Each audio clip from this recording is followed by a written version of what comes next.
Hello everyone, and welcome to Fictional Vortex. So we are back with an interesting series on what if Naruto had the power of Vampire Fox. But before we start, I just want to remind you to please subscribe to my channel and hit the like button if you enjoy my content. Let's start the story. 7 years after the Kyuubi attacked Konohagakure, why, leave me alone? Were the thoughts of a young 7-year-old Uzumaki Naruto. Ever since he was kicked out of the orphanage 2 years ago, he had been chased around and beaten by drunken villagers. Tonight was simply another night in hell for the young Uzumaki, as he found himself running into another corner. He prepared for the usual beating, knowing that soon he would be waking up in the hospital once again, to find the old man just looking down at him from a chair sadly. The villagers began to slowly approach the boy, with sick grins etched upon their faces. Afterlife, that is it, shouted a heavenly voice. The voice belonged to a beautiful young woman with snow-white hair, tan skin and pure white eyes. She wore extravagant white robes with gold lining. Next to her was what appeared to be her exact opposite. This woman had black hair, pale skin, and pitch-black eyes. She wore extravagant black robes with red lining. Finally, across from both of these figures, stood the Shinigami, purple face etched into a frown as he stared down at the child being beaten. "I agree, sister dear," the black-haired being stated, "and I have just the agent in mind to fix this issue, the betrayer, who regrets." The white-haired being nodded slowly. He would certainly be able to protect him, but the child needs something more. What about the loyal cat? Before the black-haired being could give a response, the Shinigami reached a hand into his stomach. "Just shut up, you two. I'll give both the souls over for this job. There will be conditions, however." The divine being looked slightly shocked. Usually he is rather apathetic towards human suffering. I wonder if it has to do with the seal. They thought to themselves before eagerly nodding. Their lives will be bound to the boys. They will only remember their skills, personality, and mission. Lastly, you two cannot use them to influence your own will on creation. Agreed? The Shinigami stated as he drew out 2 bright round orbs from his stomach.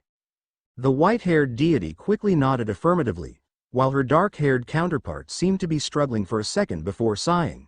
"I promise not to use the agent to enforce my will." The Shinigami nodded and made sure to allow his counterparts an opportunity to alter the souls for the agreed conditions and to make sure they would be equipped enough to handle the immediate situation. Finally, he thrust the souls through the mirror and prepared to watch his newest form of entertainment as his work was protected. Konohagakure Naruto found himself nailed to a cross with kunai stuck through both his hands. A villager slowly began to approach with a small oil can in his hand. "You are going to burn now, demon. I hope it is painful," the man stated. Just as the man was about to pour the oil on the beaten 7-year-old, Naruto could see a small glint pass through the air right before the man's hand fell off, spraying blood all over the young Uzumaki. The man screamed as a youthful, slightly insane laugh could be heard from the other end of the alley. At the end of the alley stood 2 black-clad figures. The one on the left was 5 feet 1 inch and appeared to be wearing the traditional Konohachunin attire, colored black with a black beret eschewed on his blonde hair.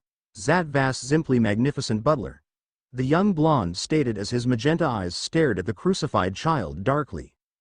On the right side was a pale-skinned black-haired young man standing at 5 feet 10 inches.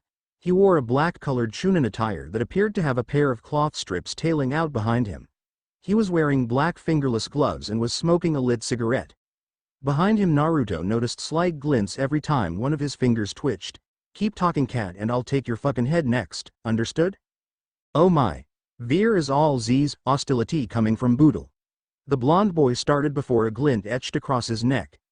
To the shock of the previously stunned mob, the black-haired boy had carried out his threat as the blonde-haired boy fell to the ground, his head rolling towards them.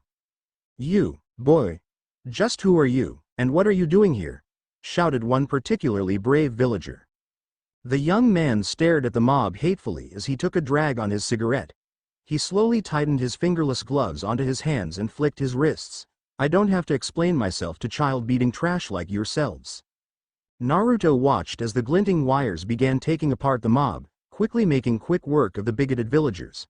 Before he knew it, he felt someone trying to remove the kunai in his left hand. Looking over, he received an even bigger shock. "Vowze really got these things stuck in here, ya?" the formerly dead blonde questioned as he tugged on the kunai. Naruto stared back in shock, forgetting about his pain as he stuttered, "Why? Why? You were dead," he shouted as he looked towards where the young boy's body lay, only to find it mysteriously missing. What? The blonde smirked to himself. "I am every V here and no here," he stated as he finally removed the kunai and gently set Naruto against the alley's wall. As the black-haired teen approached, Naruto couldn't help but ask, "Zhu, just who are you two? Why are you helping me?" The blonde jumped into his face, slightly scaring the Uzumaki. "I am Z-Cat that can go anywhere, Schrödinger," he shouted, right before he was kicked away by the black-haired one's boot.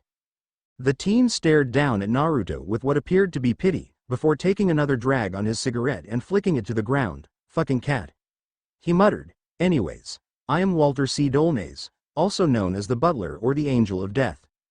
The now-named Walter took out another cigarette to smoke on as he explained the situation to the best of his ability. "All I know is that when we appeared, I felt the need to protect you, and I assume the same can be said for the fucking cat over there." Naruto looked to see Schrödinger nodding his head emphatically. Naruto was about to speak more before the pain that his body was in made itself known once more. As he winced, a shadow descended upon the trio.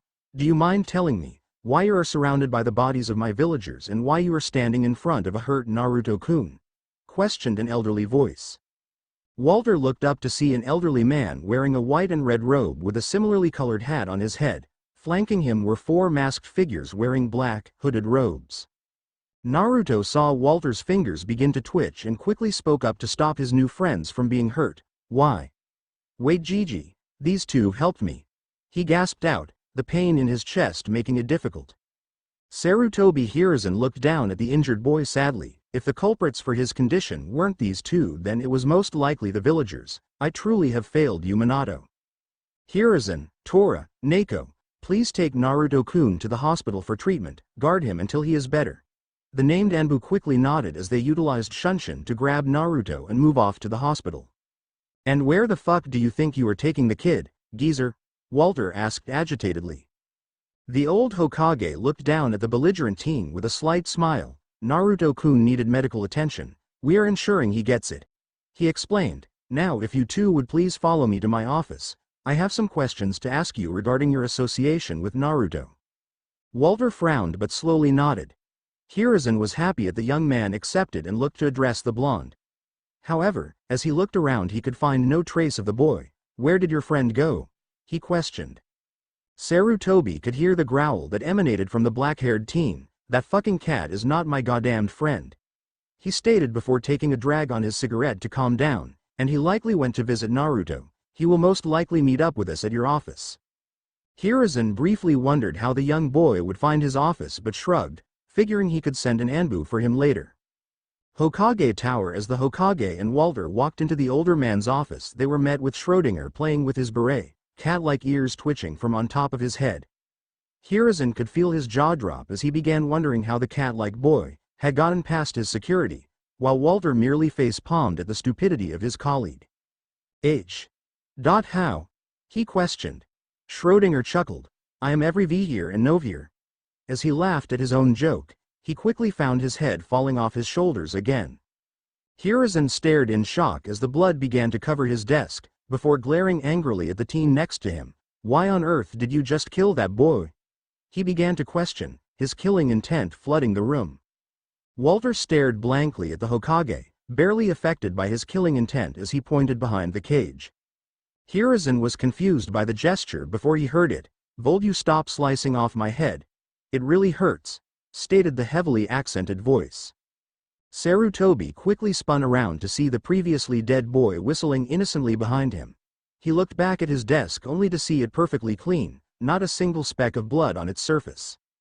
The old cage quickly grabbed his pipe and took a few calming puffs on it. "I swear, that child is going to be the death of me. Now would you two please tell me what you are doing here and why you rescued Naruto-kun?"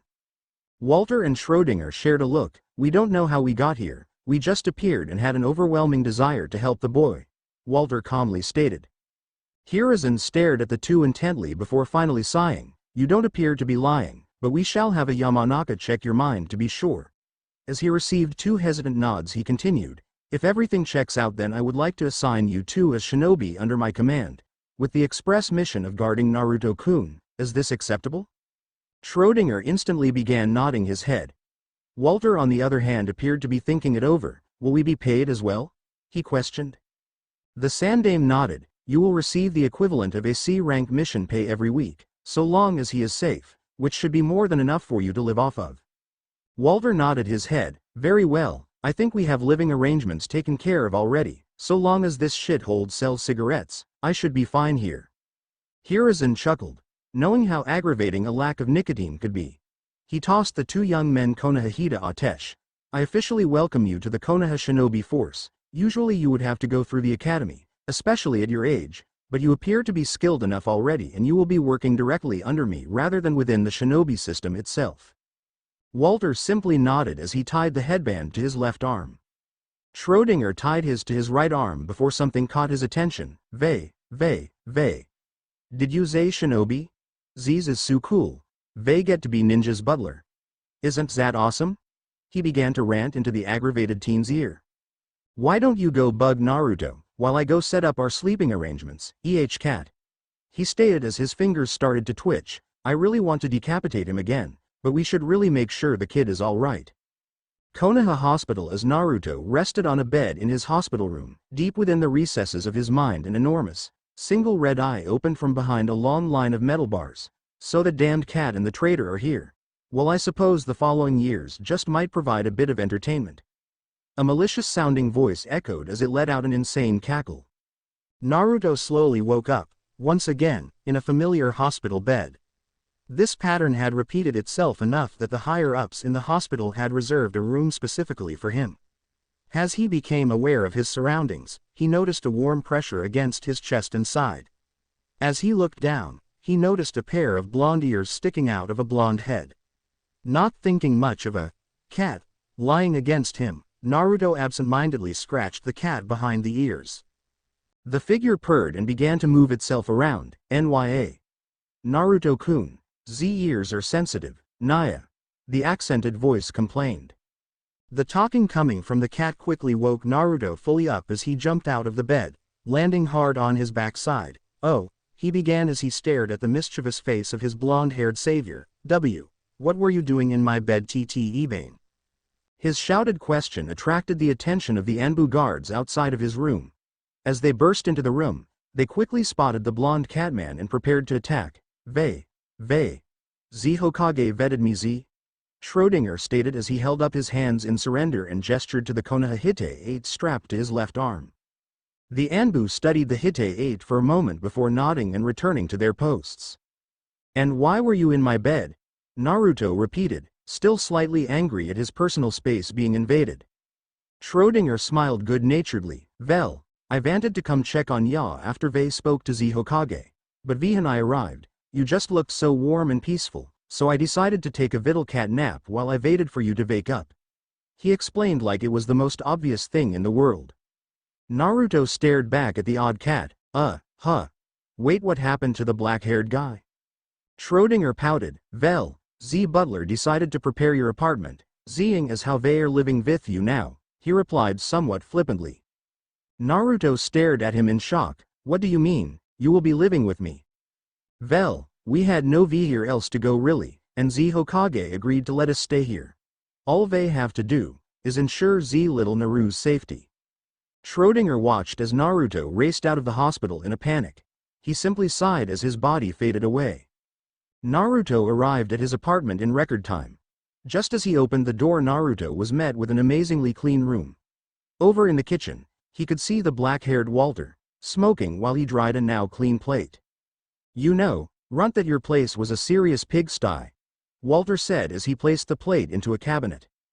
Naruto quickly grew angry at the mark against both his size and his cleanliness. Hey, who do you think you are? It's not my fault that stupid people make a mess of the apartment. And I'm not a runt, damn it, Ebane. Walter merely raised an eyebrow at the whiskered blonde as he twitched a finger, causing one of his wires to wrap around Naruto's leg and pull it out from under him. First off, don't be so loud, it's annoying, he began as he puffed out a plume of smoke. Secondly, you are short, get used to it.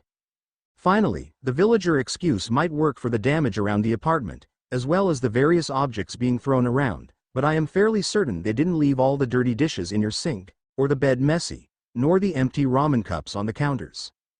Naruto simply blushed in embarrassment at being called out on his laziness. Walter took another quick drag on his cigarette. Not to worry though, Runt, I'll be around to help you keep this place clean and the villagers away. Along with the cat over there, he stated as he motioned towards Schrödinger, who was resting in the nearby window sill, a big grin etched on his face. Naruto finally remembered the things he had watched the two figures before him do earlier and to a lesser extent, a few minutes prior. How do you guys do the things you do? The glinting and disappearing thing? Is it a jutsu? Walter smiled as he made his wires gently dance around the room. Not at all, Runt. I utilize a special monomolecular wire that, with enough training, one can control the wire to do anything they wish. When enough force is applied, they can carve most things to pieces. Schrödinger appeared to be thinking about how to answer the whiskered boy's question. Suddenly he snapped his fingers as he jumped off the window sill and landed directly in front of the startled child. Well, it is a bit more difficult to explain my ability, but I shall give it a shot.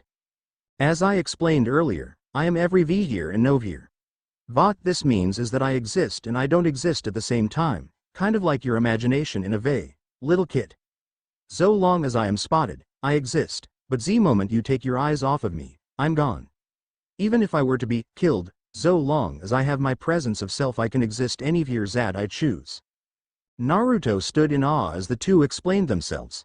Naruto suddenly came to a decision. I don't want to be hurt by those villagers anymore. I don't want to have to worry about being able to protect my friends when the villagers get too drunk. Would you two please teach me to be as strong as you? Walter and Schrödinger looked at each other briefly before a small smile broke out of Walter's face. He slowly put out his cigarette and walked towards the young Naruto. Well, I suppose we can give it a shot, though we will need to find you some wires. It would definitely make keeping you safe from those fuckers a lot easier, and maybe we can work on your manners while we are at it, Runt. Schrödinger nodded his head enthusiastically. Yeah, they can give it a try, though I doubt you will be able to mimic my ability perfectly, though they will see if chakra can at least help you disappear. Naruto smiled brightly at the acceptance as he tackled Walter and Schrödinger into a hug. Thank you, thank you, thank you. He began repeating towards them. Walter had a slight aggravated look on his face, but a small smile could be seen. Well, I suppose things could be worse. But this is another thing that will be corrected in his manner training. 2 years later, a 9-year-old Naruto was walking down the street at night with Schrödinger. The two had decided to go out for a small walk as they waited for Walter to get back from shopping. Naruto had discovered a few things about his new roommates, bodyguards. Schrödinger was a cuddler and would oftentimes sneak into his bed when he was asleep and rest against him. At first Naruto was extremely embarrassed, but he quickly grew to accept the inevitable. Walter also surprised him by being very good at sewing. In fact, the clothes he was currently wearing were sewn by Walter. Naruto's new outfit consisted of long black pants held to his waist by a black belt, tucked in white long-sleeve shirt, with a sleeveless black vest and a black tie, tied slightly loosely around his neck. They had also managed to get him a pair of black combat boots for his feet and black fingerless gloves for his hands. Naruto's training over the past couple of years had given him a slightly calmer personality. He no longer shouted when it was unnecessary, and he was almost obsessed with staying clean. Walter had focused most of his time on improving his speed and flexibility, only recently having started him on controlling the ninja wire they had purchased for the whiskered blonde. While not as strong as Walter's wires, they were more malleable and could create a more intricate dance. Currently Naruto was only able to fully capture a single person with his wires, rather than cut them to pieces. Sadly, his training with Schrödinger hadn't gone quite as well. While they had gotten down a basis for utilizing his chakra to disappear, his current level of control only allowed him to blur slightly out of existence, rather than disappear. The previous year Naruto had been questioned on if he wanted to join the academy. He quickly declined, stating that he would rather keep training under his two guards. Suddenly, Naruto and Schrödinger found themselves surrounded by a mob of civilians. Well, if it isn't the demon and his freaky little minion. The apparent leader of the mob sneered.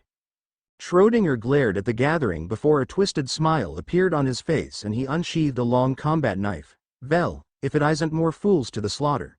Are you sure you all want to test Z Hokage's patience with Z's little stunt?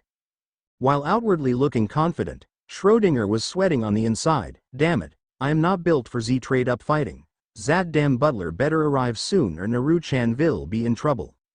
The leader of the mob grimaced momentarily before finding his courage once more. Who cares what that old fool thinks? He's blind if he wants to protect that monster. Now die. As the man shouted, the villagers brought out various weapons and started to approach the pair. Schrödinger quickly met the villagers and began to slice his way through the mob. He blocked or dodged various strikes, cutting long slashes into his opponents. Behind him, Naruto was dancing around his own opponents, wires glinting in the night, as he wrapped them around weapons in an attempt to redirect them towards his opponent's allies. Finally he managed to wrap up one of his opponents, however this had the side effect of leaving him exposed. From behind, a lucky villager snuck up on the occupied Naruto. Quickly grasping his shoulder, he viciously brought a knife across the boy's throat and jabbed him in the stomach several times, before letting him drop to the ground, coughing up blood, his life essence pooling out around him. Schrödinger had looked back to check on his ward, just in time to see the act. As the whiskered blonde fell, something within Schrödinger's mind snapped and a dark chuckle began to erupt from within his chest. You are all going to die here tonight.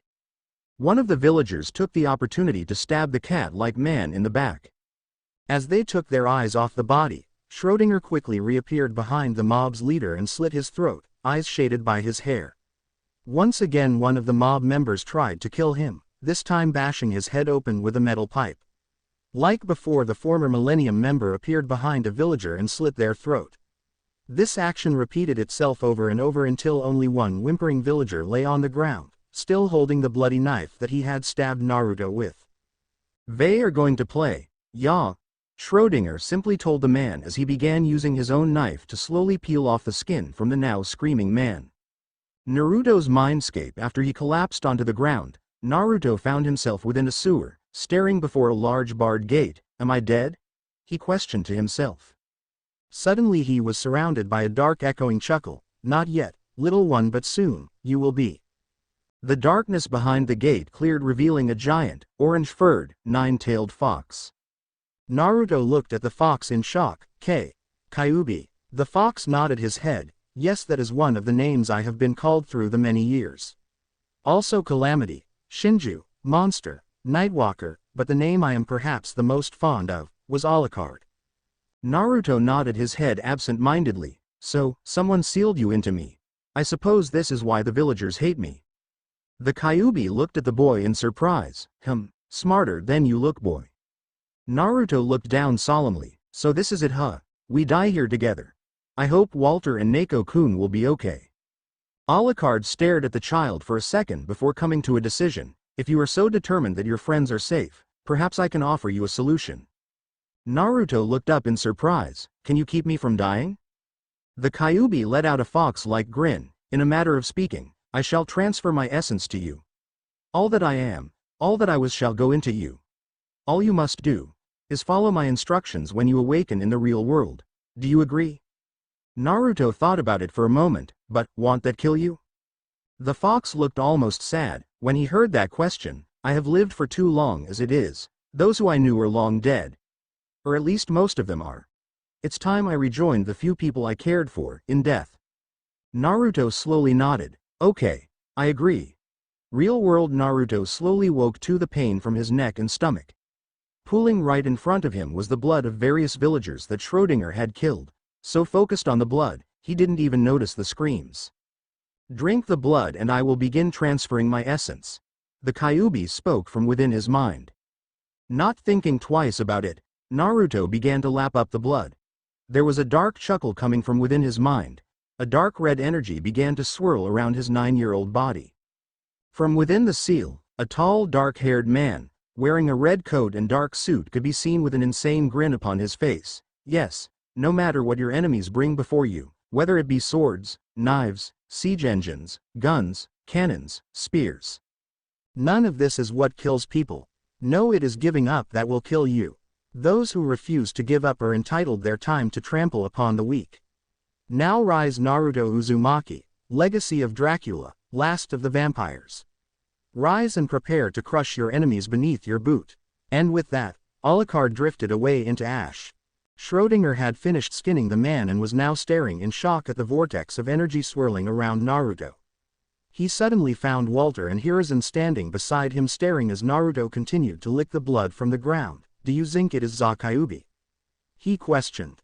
Hiruzen shook his head. "No, this feels much darker than the Kyuubi did. I'm not sure what to think of this." As the vortex finally came to a halt, an altered Naruto stood up, blood dripping from his chin.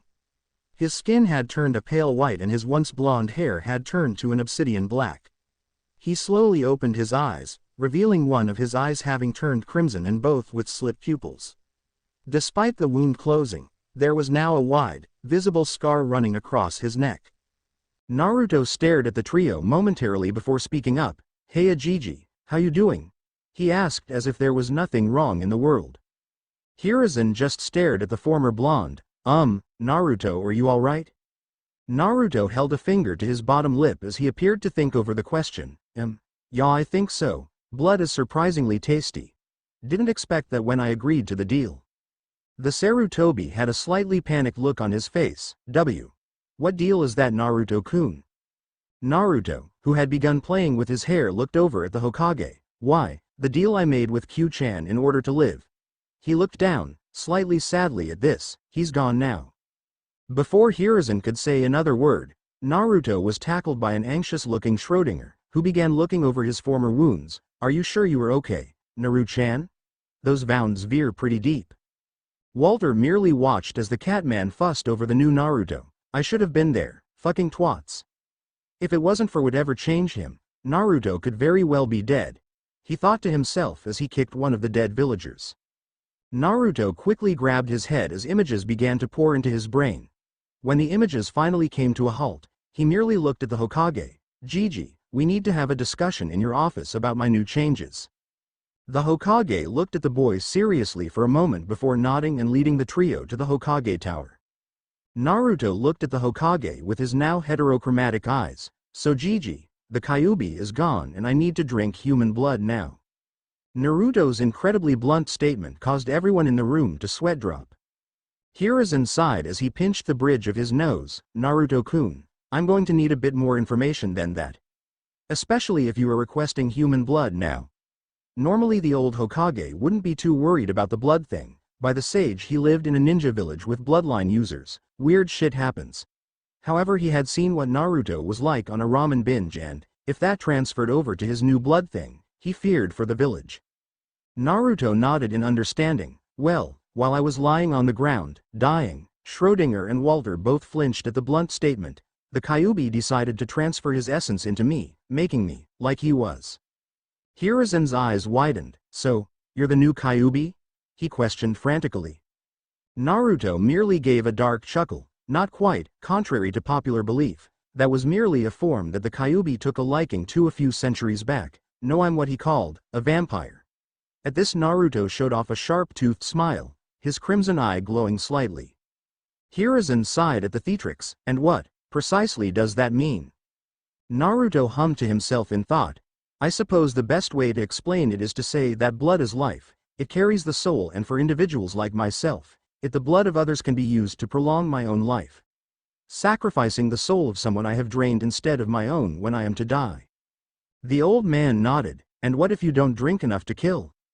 Hiruzen's mouth hung agape at the implications of this information. "If he was a ninja, we could simply drop him into an enemy village and his eating habits would destroy them within days." Coughing into his hand in an attempt to compose himself, the Hokage looked seriously at Naruto. "Are you absolutely sure you don't want to join the shinobi forces, Naruto? Your abilities would be major boon." Naruto began to cackle, almost dementedly. "Gigi, first of all, I haven't even begun to explain the abilities I gained. That was just a byproduct of eating. Secondly, there's no way in hell that I am going to protect and serve the honorable civilians of this village." Hiruzen managed to contain his slight shock Naruto's first point. He nodded sadly, however, at the boy's second, having expected that reaction for some time now. Finally he came to a decision. "How about I offer you a similar deal that I gave your friends here, Naruto-kun? You will work directly for me, rather than the village. On paper you will be my secretary, handling my meetings, arranging appointments, and making sure relevant paperwork gets to me. Behind the scenes, However, you will work as our secret weapon and, if you prove strong enough, my bodyguard." Naruto let out a bloodthirsty grin worthy of Alucard's heir, before a frown began to work its way onto his face. "Gigi, are you just trying to get out of some of the stupider meetings and pointless paperwork, so that you can read your perverted books some more?" The Hokage chuckled nervously. Well, that's not the only reason. Look, if you keep quiet about the books, then I will assign your friends as assistants, deal?" After 2 shouts of, "Hey!" Naruto quickly agreed to the deal. "Sure, I will have to deal with some paperwork, but at least you will be paying me to hang out with Walter and Neko-kun, as well as getting to scare the important people. This just might be fun." 4 years later, within his apartment, Naruto woke up once again to find Schrödinger sleeping beside him. It had become quickly apparent that neither Walter or Schrödinger were aging normally, though Schrödinger did appear to be aging along with him. Over the years he had come to accept his position as the Hokage's secretary, taking immense entertainment at terrifying young genin and civilians that would come to the tower, by walking through walls and causing laughter to echo through empty rooms. Naruto had managed to convince the man to, on top of blood bags from the hospital, allow him to feed from death row inmates, so that he may build up his castle. While he wasn't able to find any noteworthy familiars in the prison, he was able to use the accumulated souls to reform a more foxy version of Baskerville, having enjoyed the memories of how Alucard would utilize the Hellhound. After showing the Hokage his inhuman strength and speed, as well as his more supernatural powers, the Hokage had agreed to him being utilized as a bodyguard for specific events and as an emergency asset when a team is over their head. Naruto had also continued his training with Walter and Schrödinger. He had managed to achieve as high of a proficiency with his chakra wires as he was likely to get, finally being able to slice through the more tender areas of the human body, as well as most protective materials found on shinobi, though chakra metal was a bit resistant. With Schrödinger, he had finally managed to disappear as he wished, thanks to a combination of his vampiric abilities and the chakra technique they had been working on. Appearance-wise, Naruto had grown quickly, now standing at 5 feet 3 inches. His hair reached down to the nape of his neck and he had 2 black bangs reaching down to his jaw. His clothing merely being refitted to match his new size. Suddenly Schrödinger began to stir. The Catman slowly stretched out on the bed, purring slightly. "Morning, Naru-chan. Do they get to frighten little civilians again today?" Naruto chuckled as he prepared for the day. "Not quite. A little birdie told me that today is the first day for this year's graduating class's D-rank missions. So we may get a chance to put the newbies in their place." From the kitchen, Walter's voice could be heard. "Naruto, cat, breakfast is ready. Get your asses in here before it gets good or you're fending for your fucking selves." Hokage Tower Sarutobi Hiruzen took a relaxing puff on his pipe, having already finished most of the day's paperwork. Ever since he hired Naruto, only the most urgent and important papers found their way to his desk. He had also begun sending Naruto out to help out teams in trouble, saving the lives of numerous genin in the process. While his presence and attitude hadn't made the boy any more friends among the civilians, most of the shinobi corps was behind that lad. He had even started having the boy handle mission assignments for genin teams. This way, he reasoned, the teams would be prepared for the unexpected as they left the office and have a healthy dose of killing intent whenever they entered the mission assignment room. On the floor directly below the Hokage's office, Naruto was currently meeting with the 3 most prominent genin teams of this year's graduation. Sitting at his desk, while being flanked by his 2 best friends, bodyguards, assistants, Naruto proudly displayed his black hite around his neck, hiding his scar. He carefully studied each of the teams standing before him.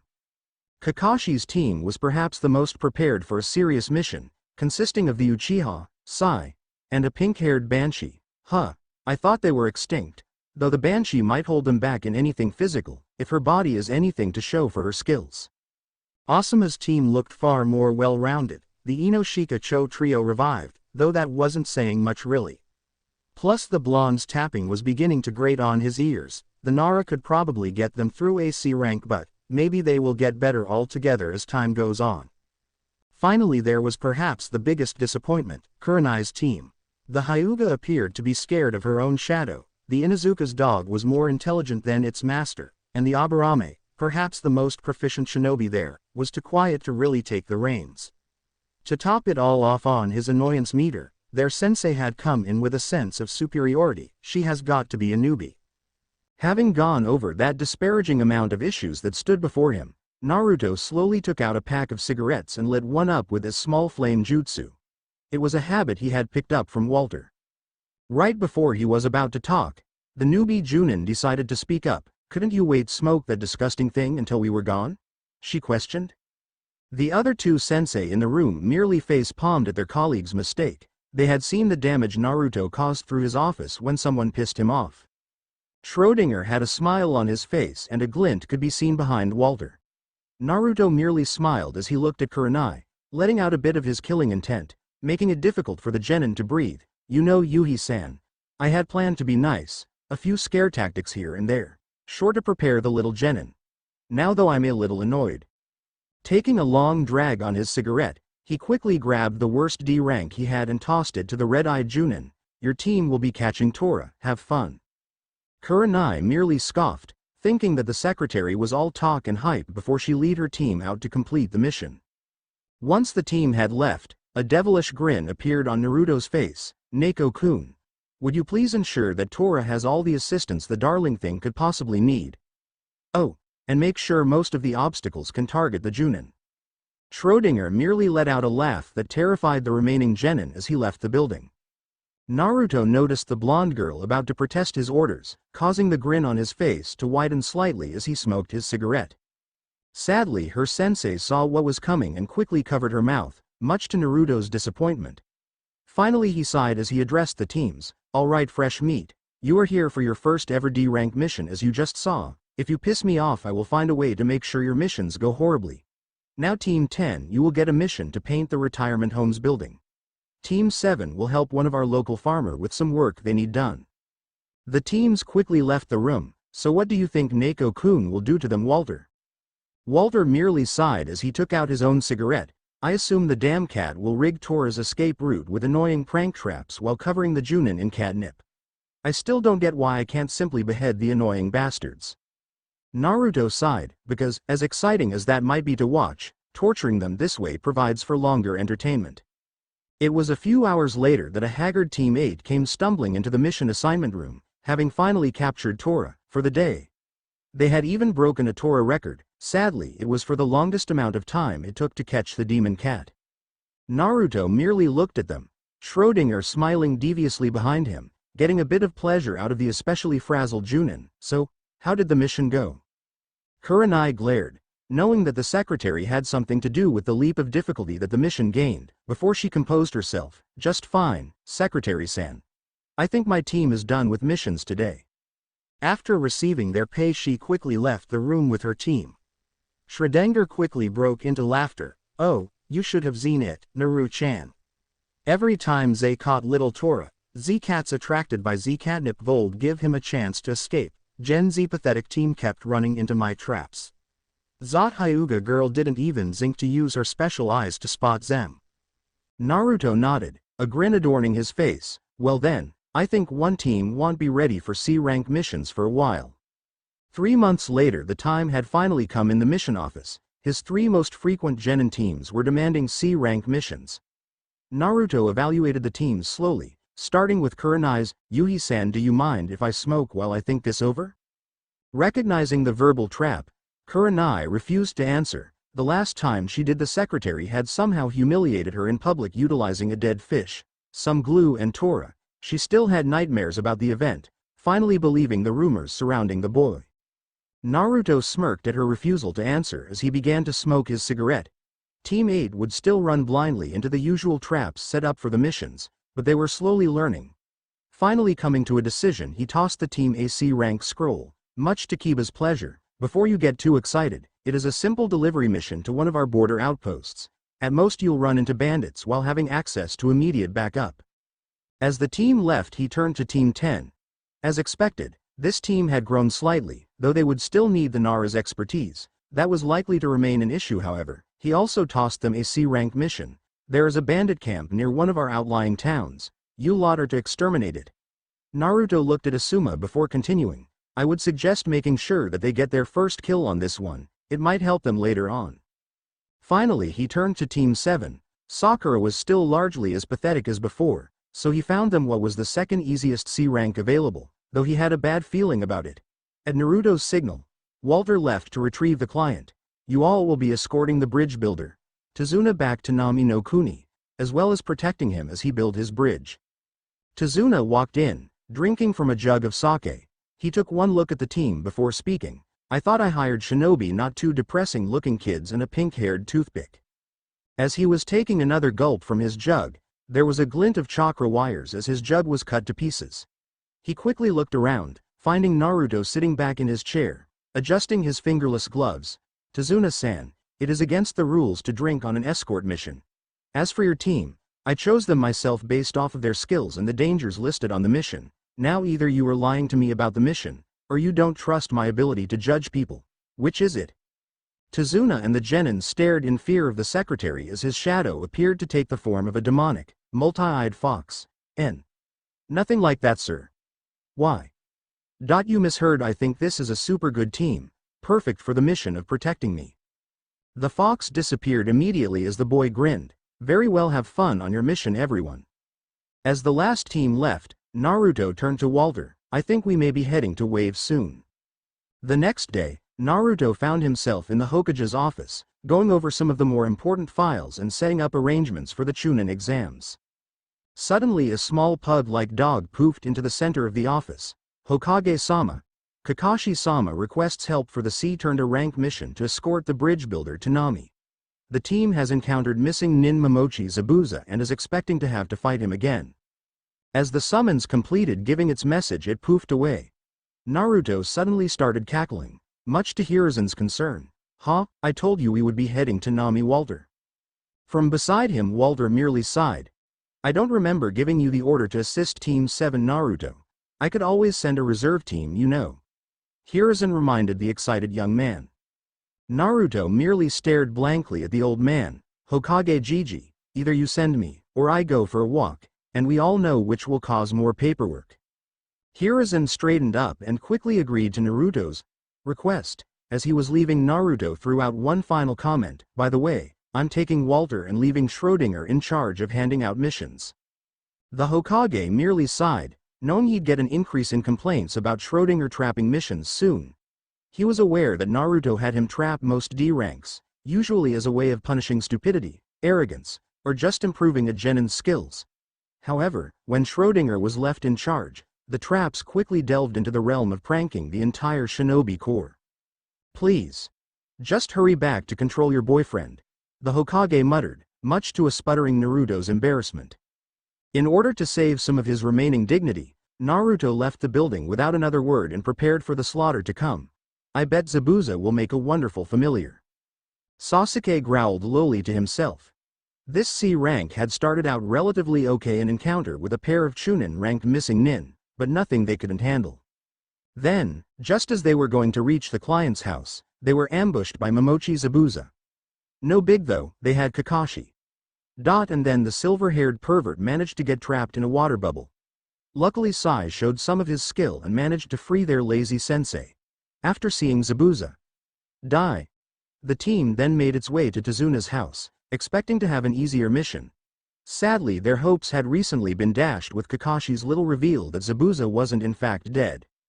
Sasuke quickly punched the tree in frustration. So, now we are going to have to fight him again, as well as his accomplice, an accomplice that is capable of masquerading as a hunter nin. Shit. The team had been finishing up a tree walking exercise that Kakashi was teaching them, in preparation for the face-off with Zabuza. Sakura had finished the exercise on the first day, though she continued to do it in order to build up her reserves. Sai had completed the exercise the day before, though Sasuke had to wonder about Sai's skill set. He never seemed to be having any real trouble with the exercise, merely keeping up with the Uchiha before he decided to pass him. Finally there was Sasuke, who didn't complete the exercise until the night before the showdown, which in part led to his current frustration. Finally the boy began to head back to the client's house, though he couldn't help but feel as though there were eyes watching him. Upon entering, he noticed that he had just arrived in time for dinner. Taking a seat, he began to eat with everyone else. Suddenly the shinobi noticed a black and red blur pass through the walls surrounding them. Sending a questioning look towards Kakashi, he could see the Junin banging his head onto the table, seeming to murmur, "Not him, not him." with each slam. Finally he could hear a dark and echoing voice coming from the walls. I am the voice in your head, the one who ensures you're dead. The darkness of the night, that makes kitties scream in fright. Now tell me. At this point a black-clad figure could be seen coming out of the walls. Who am I? Sakura quickly screamed, apparently not expecting someone to come out of the walls. Sasuke couldn't really blame her, it was a little disconcerting. The Genin team was distracted from their thoughts once again as the door was kicked open, the smoking form of Walter from the mission office making itself known. Damn it Naruto, the riddle is annoying. Upon noticing the shocked team and clients, Walter made a quick, but half-hearted bow. Apologies, I am Walter. The fucker coming out of the wall is Naruto. We're the requested backup. Kakashi looked towards the two, eyebrow slightly twitching. Is there a reason the Hokage sent you too, or were we just unlucky? The silver-haired Junin grew worried at Naruto's chuckles. I threatened to go for a walk through the village if he didn't let me come. Sakura glared at the annoying secretary. And why would the Hokage be frightened by you taking a walk? What could a Sakura? She was quickly cut off by Kakashi covering her mouth before she said something incredibly stupid to the vindictive teen. Raising an eyebrow at the team's sensei, Naruto decided to answer the question. The last time I decided to take a walk, there were a coincidental 14 counts of property damage, 5 suicides, 11 deaths, 2 counts of graffiti, 25 counts of vandalism, and reports of a mountain being blown up.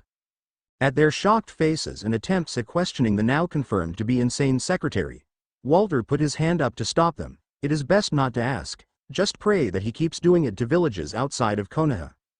Naruto finally decided that the introductions were done and walked towards the door. Well, we just came by to let you know we are around as your backup ta. As they were leaving the house, Walter finally decided to ask a question that was bugging him. Any particular reason why we didn't just kill the targets and be done with it? Naruto merely smiled his fanged grin at his friend. I'm hoping they will be entertaining with whatever they have planned, before I turn them into my next meal. The next day saw Naruto standing on the scaffold of the bridge, watching as the shinobi fought beneath them. The vampire had left Walter with the bridge builder's family, seeing as Team 7 had neglected that little detail. Finally the battle below had reached its climax. The masked nin had intercepted Kakashi's Chidori, though Zabuza was still grievously wounded, his arms now out of commission. Zabuza now merely stood, accepting the fact that he was likely about to die, as he stared down at his apprentice's dying form. Naruto chose that moment to jump down to the bridge and approach his soon-to-be familiars, having been impressed by their prowess. However, before he could make his offer, he was interrupted by clapping at the other end of the bridge. It seemed Gato had arrived with a small army of thugs at his back. Now isn't this just touching? The big bad demon had a soft spot for his tool after all. Gato stated mockingly. Zabuza glared up at his employer. Why are you here, Gato? The crime lord smirked. Well, I didn't particularly feel like paying you outrageous asking price, so I figured, let you complete the job and then hire these bandits to kill you. At half the price, I might add. I hadn't expected that you would fail this badly, but they should be able to take care of a wounded demon and worn-out Konoha trash. Naruto couldn't help himself, he began chuckling. The chuckling soon turning into a long laughter that had him holding his sides. Page. Please someone tell me I heard. That right, he said through his laughter. Finally straightening up, his red eye glowing as he stared at the now frowning Gato. Please tell me that the fat, little piggy said that he will be able to kill me. As he made his statement, Naruto's shadow quickly formed into a demonic fox with red eyes throughout its body. The fox seemed to step out of the shadow, coming to a rest beside Naruto, growling at the mass of now terrified bandits. Naruto quickly raised up his hand, Kurama, kill. And with a snap of his fingers, all hell broke loose. The fox-like creature tore through the bandits' ranks, ripping out throats and tearing through stomachs with its teeth and claws respectively. By the time the carnage was complete, all that was left was corpses, which were slowly being devoured by the large, demonic fox. Team 7 could only stare in shock at what the Hokage's secretary commanded, all of them feeling slightly sick to their stomach, if not already retching off the side of the bridge. Kakashi knew he would have to talk them through what they witnessed. Naruto had finally made his way across the now blood-soaked bridge, heading towards the dying pair of missing nin. He quickly took off the masked nin's mask, revealing a surprisingly girly boy with black hair. He could see the light fading in the boy's eyes and quickly made his offer. You too. So many things left unsaid. So many regrets. So much fear of the next life. I would like to make an offer. Give your blood to me willingly and I shall ensure that the two of you are together for all eternity. What do you say? Haku merely took a second to respond. Blood being coughed up every other word. If Zabuza-sama agrees, then I would happily continue serving him. Zabuza just looked over at Haku, tears streaming down his face. Fine, I agree, if only to ensure that my son doesn't have to go to eternal torment for the things that I made him do. Haku managed to stare over at Zabuza in shock. Zabuza-sama. Naruto quickly dove and bit into Haku's neck. Blood willingly given. It truly is the sweeter. Finishing off Haku, he could feel the new soul within him, having slightly more conscious thought than the typically souls. The black-haired teen quickly moved onto Zabuza, in order to ensure his promise. It took slightly longer to drain the larger man, but in enough time it was done. Finally he destroyed both their bodies in order to ensure that the corpses didn't rise again as ghouls. While Fun the Hokage would chew out his ass if he let a ghoul menace spread without orders to do so. However, now Naruto was placed in an annoying situation. Team 7 had just witnessed him drink the blood of 2 missing nin. The trip back to Tazuna's house had been quiet and awkward, made even more so by finding pieces of 2 bandits strewn about the front yard and Walter just leaning against the wall. Finally Sasuke spoke up. So, the blood thing, any particular reason you drank their blood? Naruto merely took out a cigarette and began to smoke, leaning against a wall. He looked to Walter, who merely shrugged, not really caring how the younger teen answered. Naruto nodded to himself and decided to give an answer. Blood is the currency of the soul. Certain individuals, like myself, are able to utilize the blood of the living in order to extend our own life or to utilize the abilities of those who give the blood willingly. They become familiars. There is more to it, but that is all the explanation you're getting. Team 7 looked like they wanted to ask more questions, but the vampire motioned for his friend. It's time we leave, Walter. The kiddies should be able to handle the rest of their mission and I got what I wanted. The two quickly left the house and moved towards Konoha. Konohagakure Naruto and Walter arrived back at the Hokage's tower within a few days, only for Naruto to be tackled by a blonde blur. Naru-chan. You're back. Stated an accented voice. Did you bring back anything fun? Naruto merely chuckled at his excitable friend, idly scratching him behind the ears, getting a purr in return. Well, I found 2 perfect familiars, but alas, not much else. And what about Neko-kun? Did you have fun in my absence? The cat-like teen jumped up before rapidly retelling all the fun he had with the various genin teams. The 3 had eventually made it to the Hokage's office, only to find the elderly man in a pitched battle with a mountain of paperwork. The Sandame saw the 3 teens as they entered and immediately jumped up, finger pointing at Naruto. You? From now on, if you leave you take that damned blonde cat with you. Naruto raised an eyebrow as Schrödinger merely giggled lightly from behind him. What did he do? The old Hokage gestured to the pile of paperwork. For the past week, I have gotten reports of mysterious paint being dropped on genin teams, dead fish being found in the oddest places, holes dug randomly around the streets, and no one has been able to catch Tora once. The daimyo's wife is furious. Walter decided that then was a perfect time to behead the annoying cat with his wires. Hiruzen blinked as he watched the catboy's headless body fall to the ground. That was oddly satisfying to watch. Naruto chuckled lightly. Hokage-sama, if I may. The mission to Nami was a success. Team 7 is finishing up the guard duty, Gato is dead, and Momochi Zabuza is my newest familiar, along with his apprentice. The Hokage adopted a more serious expression as he nodded. Very well, can you bring the 2 out, Naruto-kun? Naruto nodded and seemed to be concentrating. Soon his shadow split, revealing 2 figures. The 2 quickly became more defined as the figures of Zabuza and Haku, though the edges of their bodies had black and red flames licking off them. They both were standing at attention, Haku having his mask on his face once again. Naruto finding the mask to be more intimidating than the boy's face. Hiruzen nodded. So the demon of Kirigakure, I hadn't thought to see him in person, especially not like this. Zabuza glared at the Hokage, and just who are you, old bastard? The Sandame raised an eyebrow towards Naruto, noticing the masked nin sighing in exasperation. Naruto shrugged. They gave in willingly, so most of their personality is still intact. Really the only change is that they will obey anything I say and they live inside of me now. Hiruzen sighed, fine whatever. Did you come to a decision regarding being a proctor for the Chunin exams?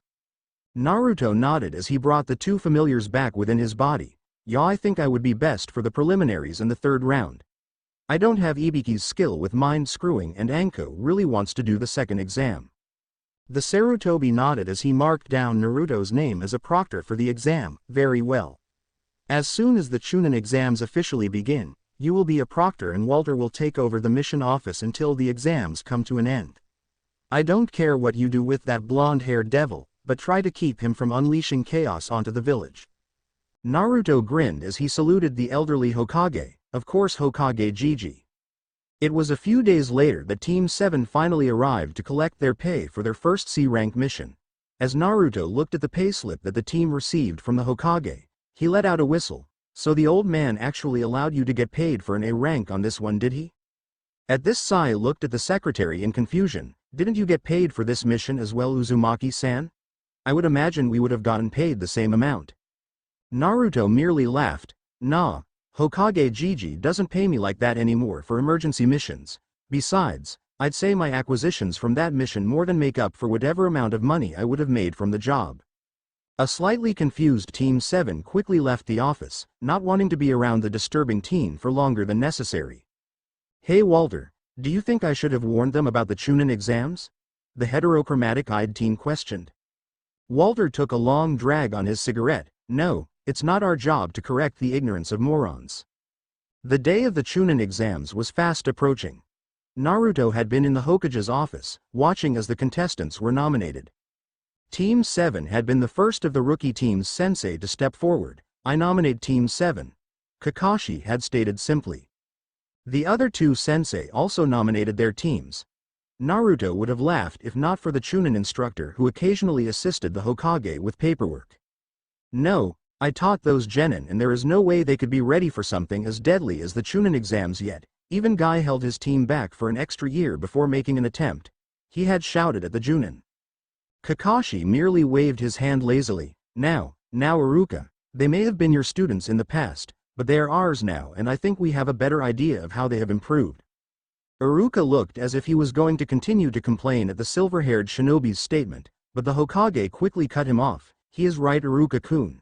While I can appreciate your concern for your students, they are no longer children and we must trust their new sensei to be able to gauge their abilities.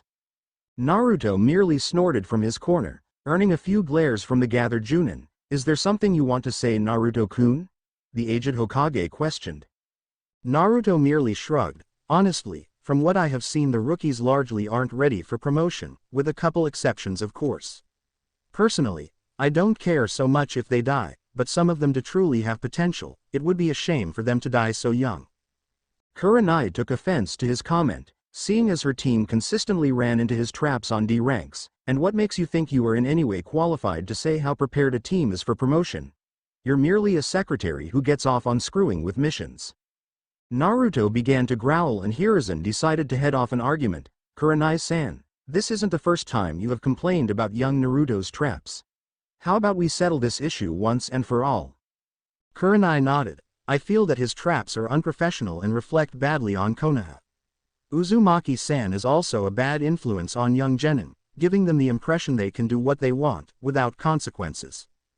The Hokage stared at the young Junin for a moment as he took a puff on his pipe. Are you aware, Yuhi-san, that I knew about Naruto-kun's traps from the beginning? He paused, seeing a shocked look cross across the woman's face. The traps had a purpose beyond merely being a way to screw with young genin.